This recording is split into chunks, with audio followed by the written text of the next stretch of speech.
Scandal नहीं था, ये उनके ट्रस्ट का कोलैप्स था। तो असल कहानी आपने देखी ही नहीं है, क्योंकि ये कहानी नीट से शुरू नहीं होती। शुरुआत में पेपर लीक लोकल लेवल पर होते थे, कहीं प्रिंटिंग प्रेस से इंफॉर्मेशन बाहर आ जाती थी। उस वक्त बहुत लोगों को लगा था कि इतने बड़े स्कैंडल के बाद अथॉरिटी सबक सीखेंगी। 20 साल से कौन चुरा रहा है स्टूडेंट्स का फ्यूचर। 2026 है और इंडिया के लाखों स्टूडेंट फिर से गुस्से में हैं। कुछ दिन पहले तक जिन स्टूडेंट्स को लग रहा था कि 2024 के बाद सिस्टम सुधर जाएगा, आज वही स्टूडेंट सोशल मीडिया पर फिर एक ही सवाल पूछ रहे हैं। तो अभिषेक सिंह, वो डीजी एनटीए के जिनकी देखरेख में ये पेपर लीक होता है, वो रिजाइन क्यों नहीं कर रहे? क्या फिर से पेपर लीक हुआ? न्यूज चैनल पर डिबेट चल रही हैं, इन्वेस्टिगेशन चल रही हैं, अरेस्ट की खबरें सामने आ रही हैं और इसी बीच स्टूडेंट एजुकेशन एक्टिविस्ट और कई सिविल सोसाइटी ग्रुप्स अकाउंटेबिलिटी की डिमांड कर रहे हैं।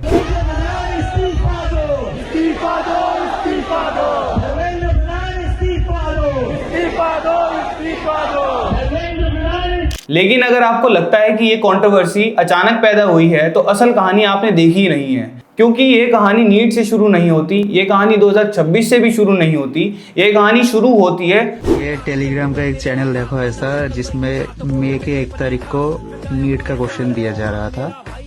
अभी दिखाते हैं, इसका पासवर्ड देख लो, leakmafia@9466। किसी ने पहली बार समझा कि एक क्वेश्चन पेपर सिर्फ कागज का टुकड़ा नहीं है, वो लाखों लोगों के सपनों की चाबी है। और जिस दिन सपनों की चाबी बिकने लगे, उस दिन एजुकेशन सिस्टम भी मार्केट बन जाता है।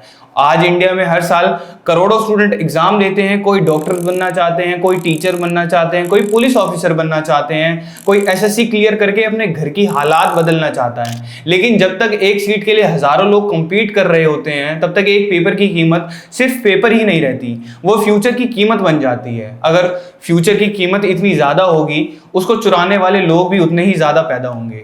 यही वजह है कि आज से लगभग 2 दशक पहले शुरू हुआ एक पैटर्न आज भी खत्म नहीं हुआ। बस एग्जाम का नाम बदलता रहता है, हेडलाइंस वही रहती हैं, स्टूडेंट्स वही रहते हैं और सिस्टम पर सवाल भी वही रहते हैं।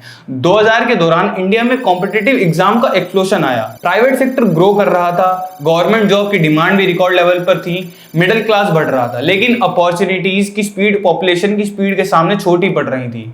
हर साल कंपटीशन और ब्रूटल होता गया और इसी प्रेशर के बीच कुछ लोगों ने एक शॉर्टकट ढूंढ लिया। मेहनत नहीं लीक, टैलेंट नहीं पैसे। शुरुआत में पेपर लीक लोकल लेवल पर होते थे, कहीं प्रिंटिंग प्रेस से इंफॉर्मेशन बाहर आ जाती थी, कहीं ट्रांसपोर्ट चेन कॉम्प्रोमाइज हो जाती थी, कहीं किसी एम्प्लॉय की वजह से सिक्योरिटी टूट जाती थी। लेकिन धीरे धीरे छोटे इंसिडेंट एक ऑर्गेनाइज्ड बिजनेस में कन्वर्ट होने लगे और फिर आया वो स्कैंडल जिसका नाम आज भी इंडिया के एग्जाम हिस्ट्री का सबसे बड़ा दाग माना जाता है, व्यापम। मध्य प्रदेश एक ऐसा स्कैम जिसने पूरे देश को शॉक कर दिया। शुरुआत में किसी को समझ नहीं आया कि प्रॉब्लम कितनी बड़ी है, लेकिन जैसे जैसे इन्वेस्टिगेशन आगे बढ़ी, एक डरावनी तस्वीर सामने आई। Proxy candidates, manipulated admission, recruitment irregularities, influential connection और एलिगेशन, एक लंबी लिस्ट। देश भर के स्टूडेंट ये सब देख रहे थे। उनके लिए सिर्फ एक स्कैंडल नहीं था, ये उनके ट्रस्ट का कोलैप्स था। क्योंकि अगर एग्जाम भी बेचे जा सकते हैं तो फिर मेहनत का मतलब क्या रह जाता है। लेकिन सबसे शॉकिंग बात यह थी कि व्यापम के बाद भी सिस्टम नहीं बदला। उस वक्त बहुत लोगों को लगा था कि इतने बड़े स्कैंडल के बाद अथॉरिटी सबक सीखेंगी, सिक्योरिटी इंप्रूव होगी, ट्रांसपेरेंसी बढ़ेगी। लेकिन कुछ ही साल बाद एक और कंट्रोवर्सी सामने आ गई। इस बार नाम था एसएससी। हजारों स्टूडेंट सड़कों पर आ गए, दिल्ली में प्रोटेस्ट शुरू हो गए, सोशल मीडिया पर कैंपेन चलने लगी, स्टूडेंट इन्वेस्टिगेशन की डिमांड कर रहे थे। और सबसे इंटरेस्टिंग बात यह थी कि एसएससी काफी हद तक कंप्यूटर बेस्ड एग्जामिनेशन मॉडल पर काम कर रहा था। यानी टेक्नोलॉजी आ चुकी थी, लेकिन ट्रस्ट फिर भी नहीं था। यही एक बहुत बड़ा सिग्नल था। प्रॉब्लम सिर्फ पेपर लीक नहीं है, प्रॉब्लम सिस्टम पर भरोसे की है। अगर स्टूडेंट्स को लगने लगे कि प्रोसेस कॉम्प्रोमाइज हो सकती है, तो फिर ऑनलाइन और ऑफलाइन का डिफरेंस भी खत्म हो जाता है। और एसएससी के बाद कंट्रोवर्सीज रुकती नहीं है। रेलवे रिक्रूटमेंट्स को लेकर प्रोटेस्ट देखने को मिलते हैं। अलग अलग स्टेट्स में रिक्रूटमेंट्स, एग्जाम कैंसिल होने लगते हैं। कहीं पुलिस भर्ती, कहीं टीचर रिक्रूटमेंट, कहीं कांस्टेबल रिक्रूटमेंट्स। हर कुछ महीनों में एक नई हेडलाइन, हर कुछ महीनों में एक नया कंट्रोवर्सी साइकिल। और धीरे धीरे एक डेंजरस पैटर्न सामने आने लगता है। गवर्नमेंट कोई भी हो, स्टेट कोई भी हो, पॉलिटिकल पार्टी कोई भी हो, स्टूडेंट का ट्रस्ट लगातार टूट रहा था। अब सवाल यह था कि आखिर पेपर लीक होता कैसे है? क्या कोई आदमी रात को ऑफिस में घुसकर पेपर चुरा लेता है? रियलिटी उससे कहीं ज्यादा कॉम्प्लिकेटेड है। एग्जाम पेपर का सफर बहुत लंबा होता है। क्वेश्चन सेट होने से लेकर प्रिंटिंग तक, प्रिंटिंग से पैकेजिंग तक, पैकेजिंग से ट्रांसपोर्ट तक, ट्रांसपोर्ट से एग्जाम सेंटर तक। और चेन जितनी लंबी होगी वल्नरेबिलिटी भी उतनी बढ़ेगी। कई इन्वेस्टिगेशन में एलिगेशन आए कि इनसाइडर ने इंफॉर्मेशन पास की, कहीं ट्रांसपोर्ट चेन में कॉम्प्रोमाइज हुई, कहीं सॉल्वर गैंग्स एक्टिव मिले, कहीं टेलीग्राम और व्हाट्सएप ग्रुप के थ्रू आंसर कैलकुलेट हुए और कई केसेस में कैंडिडेट से लाखों रुपए तक मांगे गए। ये कोई रैंडम क्राइम नहीं होता, ये ऑर्गेनाइज्ड बिजनेस मॉडल होता है। डिमांड बहुत बड़ी है, सप्लाई क्रिएट करने वाले लोग भी मिल जाते हैं और जब एक मेडिकल सीट या गवर्नमेंट जॉब पूरी फैमिली की जिंदगी बदल सकती हो तब कुछ लोग इलीगल शॉर्टकट लेने को भी तैयार हो जाते हैं। इसी बीच आता है 2024 और ये वही मोमेंट था जब एग्जाम इंटीग्रिटी का इशू पूरे देश का इशू बन गया।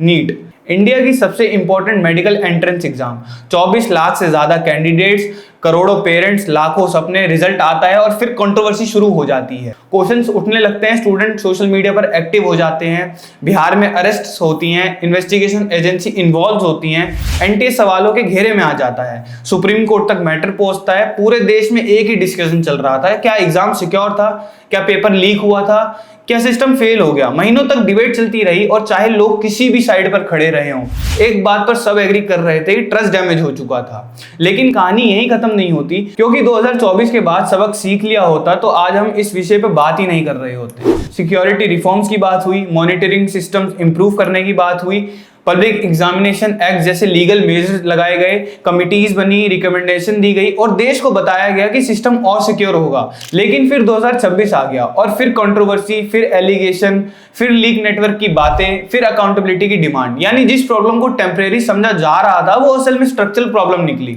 और यहीं पर डिस्कशन एक इंडिविजुअल मिनिस्टर या एक इंडिविजुअल गवर्नमेंट से बाहर निकल जाता है, क्योंकि सच ये है कि अगर सिर्फ एक गवर्नमेंट जिम्मेदार होती तो गवर्नमेंट बदलने के बाद भी प्रॉब्लम खत्म हो जाती, लेकिन ऐसा नहीं हुआ। कांग्रेस के दौरान भी कंट्रोवर्सीज हुई, बीजेपी के दौरान भी हुई, स्टेट गवर्नमेंट्स के दौरान भी हुई।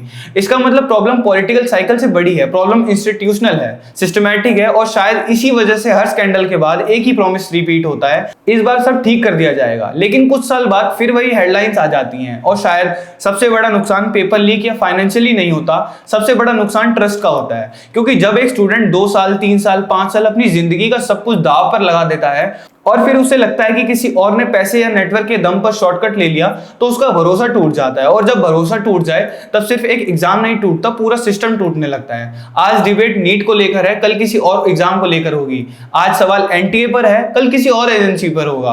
आज अकाउंटेबिलिटी की डिमांड किसी एक मिनिस्टर से हो रही है, कल किसी और से होगी। लेकिन असली सवाल वही रहेगा, आखिर 2006 का स्टूडेंट और 2026 का स्टूडेंट एक ही कंप्लेंट क्यों कर रहा है? आखिर हर जनरेशन को सिस्टम पर डाउट क्यों होता है? और जब तक इस सवाल का जवाब नहीं मिलता तब तक इंडिया का एग्जाम क्राइसिस खत्म नहीं होगा। क्योंकि पेपर लीक सिर्फ एक क्राइम नहीं है, ये एक ट्रस्ट की चोरी है। और जिस दिन देश के स्टूडेंट्स अपने एग्जाम सिस्टम पर भी भरोसा ना कर सकें, उस देश के फ्यूचर पर सबसे बड़ा सवाल नहीं खड़ा हो जाता।